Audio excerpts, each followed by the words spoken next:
What's going on, everybody? Wow. Welcome back to the Vid Biz podcast. It's been a while. What is the Vid Biz podcast? I don't even remember. It's been so long since I've uploaded. I apologize for that. If anybody even listens to this, but if you do and you've been wondering, what is Mike doing? Well, it was just an insane summer, taking on some of the biggest projects that we've done. And here we are. It's October, and we're not really slowing down, but I wanted to start doing this again. I wanted to keep putting these out there. So here we are. I'm not worrying about a lot of a big set. I'm just sitting here on my computer. I've got a light. It's pretty bright. Let me adjust that light real quick. On my phone, technology is crazy. Give me a sec. 1 second. I could edit this out, but I'm not gonna. I don't know how to edit. Anyways, so the Vid Biz podcast, here we are, hosted by me, Mike Myers. What is the Vid Biz podcast? Yeah, good question. Well, I think it's going to be ever evolving. It's always going to be something different. I think I just call it Vid Biz podcast because I'm a video business owner, and it's just things that I want to talk about. This is more business related. And so I was, long story short, I was talking to a business entrepreneur friend of mine that's become, we've gotten to know each other. We've done projects together. Was talking to him about imposter syndrome. You know, we talk about that a lot.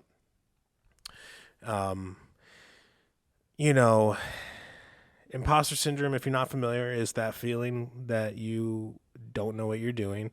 And, especially as a business owner, you tell people, I cost this much money or whatever, but you don't ever really feel like you know what you're doing, even though you know what you're doing. And even though you know that, there's always this kind of voice inside your head that says that you don't know anything about this. You don't know anything. For me, you don't know anything about video production.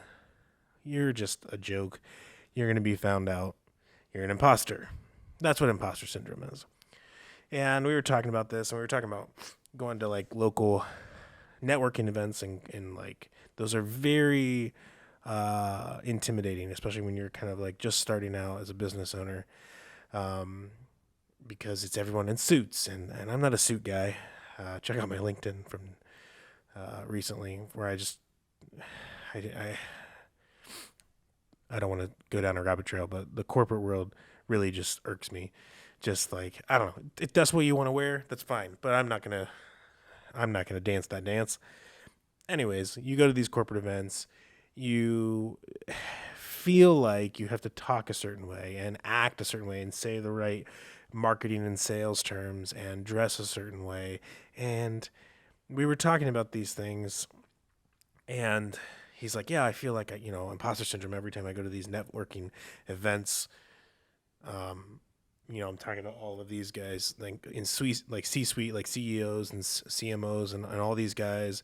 And I don't, like, I feel like these guys, are just kind of, not that they are, but you have that feeling of like they're looking down on me, or like I don't know what I'm doing.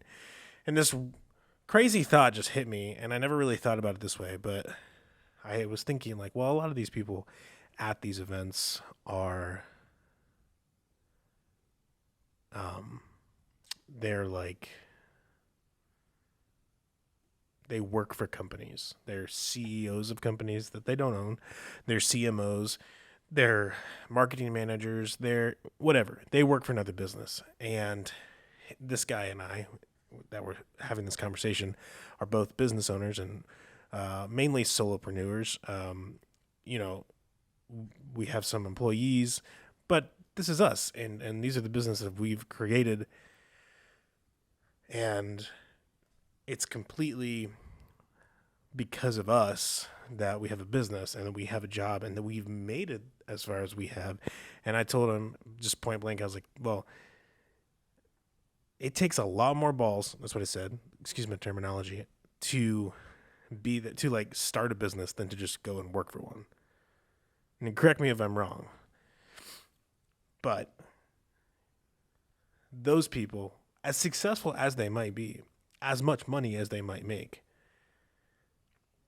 still don't have something that people that decide, you know what, I'm going to do this for myself. I'm going to do this on my own. Those people have something special that a lot of people don't have or aren't willing to take the risk to explore. And so that I just been thinking about the last couple of days of like how guys like me who have been doing this for a few years, but we still feel intimidated when we approach presidents of companies and CEOs and things like that because they must be so greater than me, but they're not. They're just humans, A. And B, like I said, whether or not it's like fear or whatever it is, or maybe there's just not like a space in the world for whatever they could, start their own business or whatever.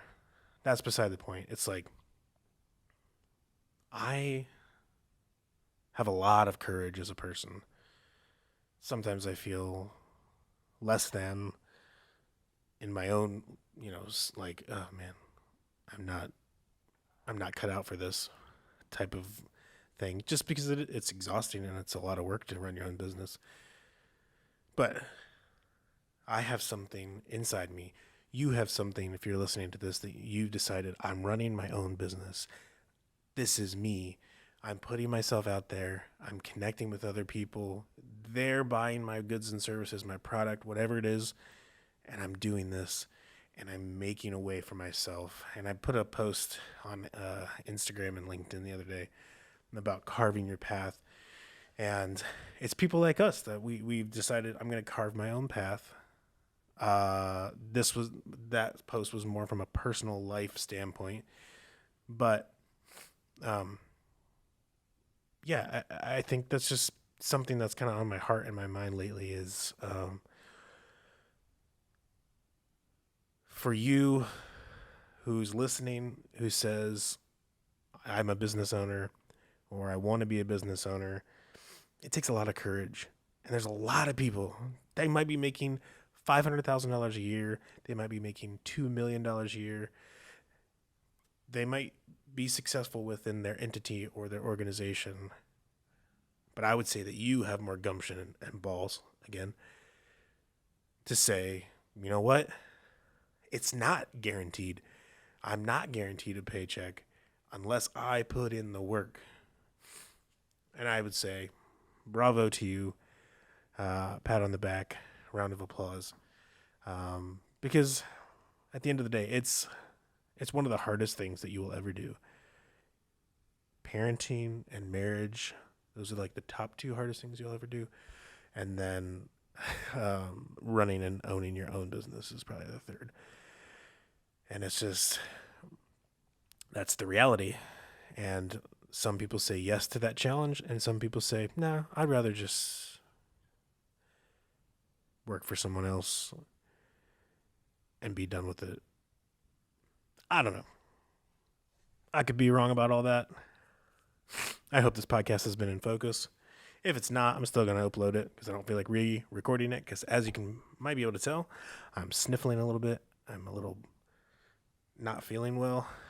So it's the seasons are changing and my sinuses are telling me. Anyways, I hope that's an encouragement. So just remember that as you navigate running a business, as you navigate entrepreneurship or whatever title you want to give it, it just takes a lot of courage. It takes a lot of faith every single day, every single week to be like, it's never, I don't think it ever leaves. After 6 years of doing this, being able to pay myself for 6 straight years, being profitable enough to grow a business, the thought still enters my head, what if I got a real job? Because it would just be so much easier, I tell myself. And then I remind myself very quickly after that thought that no, it would not be easier, because then I'd have to do stupid things like ask for PTO and ask for vacation off and I don't know, like go to work at very specific times. And I've chosen this. I've carved my path. I've decided that this is worth it. And you know what? I will. We're only a couple minutes in, so I will kind of explain the carve your path kind of mentality, because something happened the other day personally that I was like, you know what? I'm really glad that I've maintained this, that I've had the courage to be a business owner, to work for myself, and to live this life where I have a lot of flexibility. So the other morning, I was single parenting because my wife, a few shifts a week, goes in at leaves the house at 6:45. So I'm responsible for getting all of the children, 3 children, up, teeth brush, hair brushed, breakfast, pack lunches, get them to school. And it's just a lot of work with 3 kids to do that. And my son, my middle child, woke up in a really terrible mood, and it was a really bad morning, like really bad, like yelling from both sides. I don't like to yell. I don't think anybody likes to yell, but it was just like next level of like, what the hell is going on?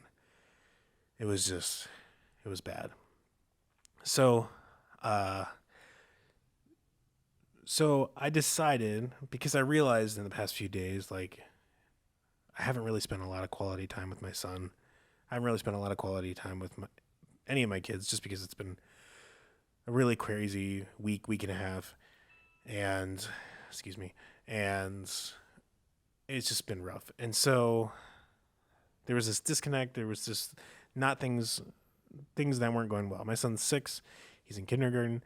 I was like, it doesn't matter if he get like he hates school anyway, so he was fine with this idea.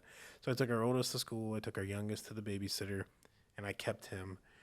And we just went to the coffee shop, and they have these things locally called pretzels. It's like a croissant pretzel, and then they put chocolate inside. It's amazing. I can ship you one if you want, and I don't know how good that would be, but so we got one of these. We took it back home.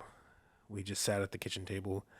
We talked, nothing serious, nothing about what happened that morning. Just talked and played a little bit, and we were silly for a little bit. I had a meeting later that morning, so I couldn't like make it a super long thing. But then we got in the car, and he asked me if I could read him a book. So we were in the car, and I'm reading him a book, and by the time we got to school, everyone was at peace, and everyone was feeling good, and we felt connected. And I was just kept thinking like, wow, I'm really glad that I can just do whatever I want whenever I need to for moments like this. So I can connect with my kids when I need to, when I feel like, oh, pause, things aren't going so well. I need to take a beat. We need to go spend some quality time. It wasn't a super long time. It was 30 minutes, which was the biggest problem was the school. They were like, oh, so why is he late? And I was like, it doesn't matter. I'm his dad. I don't have to explain myself. It's my child. Schools. What a crock. Anyways, my point is that, as you know, from the standpoint of, it takes a lot of gumption, it takes a lot of courage to do this thing, to carve your own path. The payoff is so great, from a standpoint of just, yeah, I'm doing this. I'm making a way for myself, my family. The ceiling for profitability and income is as high as I put it, because I'm not bound by the structures of other business, like of my bosses, and getting raises and those types of things. And then just from a personal side of like, it's good to just take a moment. Earlier this week, I just took an entire day off in the middle of the week because things had been so crazy. And that felt good. It was a Tuesday. That's not like a day that people really take off. Like, it's usually like, I'm going to take Monday or Friday off. I don't know. But I was just like, you know what? I'm going to take Tuesday off, and I spent most of the day with my youngest daughter, and we just like watched TV and played outside, and I don't know. It was awesome. So, I don't know if I've talked about this or not before, probably to some degree from some different angle, but this week's just been a good reminder of like why I do what I do, why you do what you do, and if you're not doing that thing yet, why you should be doing what you want to do, why you should take that leap of entrepreneurship or business ownership, taking that to the next level of like, okay, this is worth it. And like I said at the beginning, it takes a lot more courage to do what we're doing. And it's hard. And it's not for everyone. And it's a lot easier sometimes to say, you know what, I'm just going to take a salary and I'll get benefits in retirement. And it'll be fine. But I'm not really willing to settle for that. And I don't think you are either. So that is a short, almost 17-minute podcast. And I think I'm going to leave it at that. Not really going to edit this today. So sorry if I sniffle or whatever. Anyways, this is the Vid Biz podcast. We're just talking about all things video, any and all things business related, and I think I'm really excited. I know that we had one guest, Ray, a few months ago on, but I think we're definitely going to be having more guests here through fall, winter 2023, and some really cool people that I've met even this summer that I'm hoping to get on here. So yeah, stick around. This is the Vid Biz podcast, and we'll talk soon, okay? Have a good week, weekend, day, whatever it is to you. Peace. Switch it up.